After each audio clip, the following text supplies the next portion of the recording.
भक्तजन, आइए 15वें अध्याय का कथा अधिक मास का सुनते हैं। वाल्मीकि ऋषि कहने लगे, इस प्रकार विष्णु की स्तुति कर ब्राह्मण सुदेव हरि के आगे बैठ गया।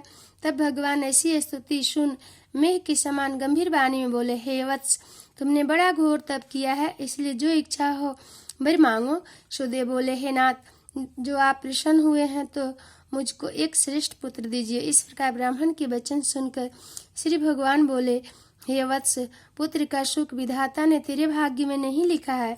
मैंने तेरे भागपट के सब अक्षर देखे हैं, परंतु उसमें 7 जन्मों में भी तुझे बेटे का सुख नहीं है। भगवान के ऐसे वज्र प्रहार जैसे निष्ठुर वचन सुनकर जड़ से कटे हुए वृक्ष की तरह वह ब्राह्मण पृथ्वी पर गिर पड़ा। गौतमी अपने पति को इस प्रकार पड़े हुए देखकर अत्यंत दुखी हुई और स्वामी को पुत्र के सुख से रहित देखकर रोने लगी। फिर वह स्त्री धैर्य धारण कर अपने पड़े हुए पति से इस प्रकार बोली, हे नाथ, धीरज धारण कीजिए, उठो, जो विधाता ने ललाट में लिख दिया है वह सुख अथवा दुख अवश्य ही भोगना पड़ेगा।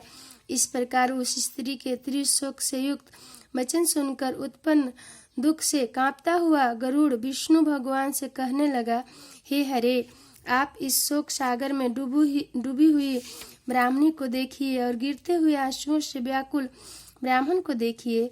हे दीनबंधु, आपकी भक्तों के दुखों को न सहने वाली दया कहाँ गई।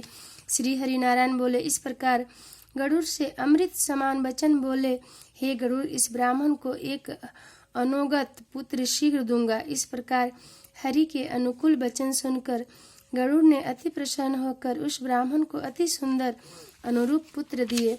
आगे की कथा इसी में सुना देते हैं। 16वां अध्याय।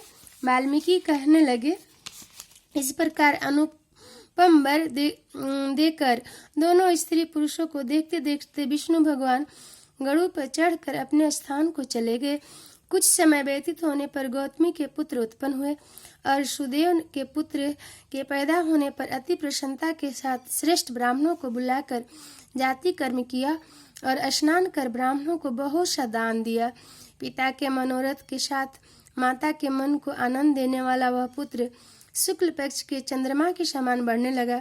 तब पिता ने पुत्र का यज्ञोपवीत संस्कार कराकर गायत्री मंत्र का उपदेश दिया और वह पुत्र ब्रह्मचार्य व्रत का पालन करने लगा। वाल्मीकि ऋषि कहने लगे, एक समय करोड़ों सूर्य की समान क्रांति वाले देवल ऋषि वहां पर आए। उनको देखकर सुदेव ने उनके लिए आसन बिछाया। उस समय वह देवल मुनि बैठकर बोले, हे सुदेव, लक्षणों से युक्त यह तुम्हारा पुत्र महाभाग्यवान है, परंतु इसमें एक ही दोष है जिससे उसके सब गुण व्यर्थ हो जाते हैं।